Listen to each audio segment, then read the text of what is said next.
In December of 2009, after Congress had told the U.S. auto industry to go get stuffed, then President Bush used his executive authority to extend Tarp to two of the big three U.S. automakers, Chrysler and GM.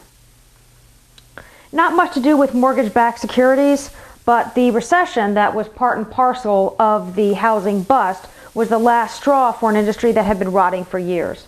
Rotting from poor quality, or sometimes perception of poor quality, rotting from unions that were better at negotiating contracts than making cars, and rotting from management that had a cap-in-hand attitude towards those unions and expensive government regulation.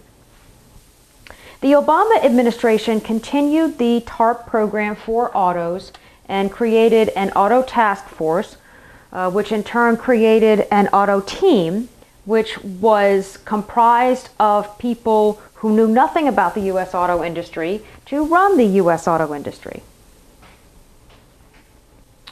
So, $52.4 billion in U.S. taxpayer money was mostly converted to stock in the new GM, mostly. We have an ownership stake of 60.8%. For Chrysler, the taxpayer kicked in $13.8 billion, and we have a 9.9% equity stake in the new Chrysler. The idea being is that these new companies are going to go public again, and the taxpayer will recoup the money in an IPO, ideally before the November elections. So, how are these companies doing with all that taxpayer money? Well, I don't really care. I mean, it's great that their sales are up, but those numbers are based on 20-year lows. And it's great that GM paid off its debt, but it used TARP money to do so.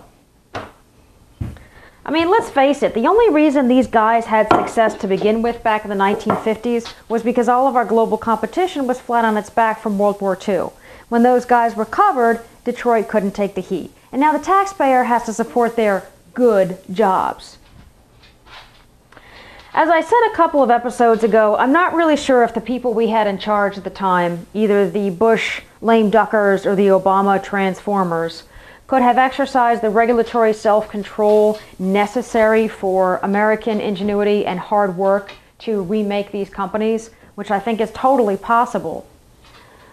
And my apologies if I sound like Thomas Friedman here, but if Americans really want a good job, they don't need a taxpayer bailout, they just need to be better at that job than anyone else in the world.